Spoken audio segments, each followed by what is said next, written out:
ನಮಸ್ತೆ ಸ್ನೇಹಿತರೆ, ದಯವಿಟ್ಟು ಇವತ್ತು ನಾನು ತಿಳಿಸುವಂಥ ವಿಚಾರವನ್ನು ಕರ್ನಾಟಕ ರಾಜ್ಯದ ಪ್ರತಿಯೊಬ್ಬರಿಗೂ ಈ ಒಂದು ಸುದ್ದಿಯನ್ನು ಮುಟ್ಟಿಸಿ.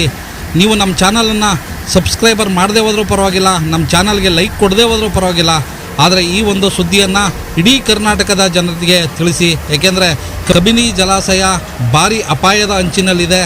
ಏನು ಈಗಾಗಲೇ ಬಲದಂಡೆ ನಾಲೆ ಕಾಂಕ್ರೀಟ್ಗಳು ಬಿರುಕು ಬಿಟ್ಟು ನೀರು ಹೊರಗಡೆ ಪೋಲಾಗಿ ಹೋಗ್ತಾ ಇದೆ. ಜಲಾಶಯದ ಅಣೆಕಟ್ಟೆಗೆ ಭಾರಿ ಅಪಾಯವಿದೆ.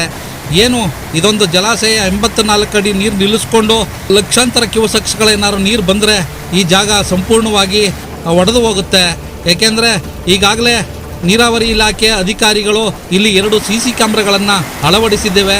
ಅದು ಯಾವ ಪ್ರಮಾಣದಲ್ಲಿ ಬಿರುಕು ಬಿಡುತ್ತೆ ಅನ್ನೋದನ್ನ ನಾವು CC ಕ್ಯಾಮ್ರಾದ ಮುಖಾಂತರ ಕಣ್ಗಾವಲನ್ನು ಇಟ್ಟಿದ್ದೇವೆ ಅಂತ ಹೇಳ್ತಾರೆ. ಆದರೆ 2 CC ಕ್ಯಾಮ್ರಾ ಇಲ್ಲಿ ಜಲಾಶಯ ಒಡೆಯೋದನ್ನು ತಡೆಯೋದಿಲ್ಲ.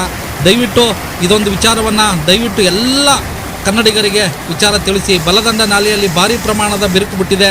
ಏನು ನೀರಾವರಿ ಇಲಾಖೆ ಹಾಗೂ ಏನು ಮಾರುತಿ ಪವರ್ ಹೌಸ್ನ ಏನು ಬಲದಂಡ ನಾಲೆಯ ವಿದ್ಯುತ್ ಕಂಪನಿ ಇದೆ, ಈ ಜಾಗಕ್ಕೆ ನೀರು ಹರಿದು ಹೋಗುವಂಥ ಜಾಗ ಕಾಂಕ್ರೀಟ್ಗಳು ಬಿರುಕು ಬಿಟ್ಟಿರೋದು ಕಾಣ್ತಾ ಇದೆ. ದಯವಿಟ್ಟು ಇದೊಂದು ಸುದ್ದಿಯನ್ನು ಎಲ್ಲರಿಗೂ ತಿಳಿಸುವಂಥ ಪ್ರಯತ್ನವನ್ನು ಪಡಿ.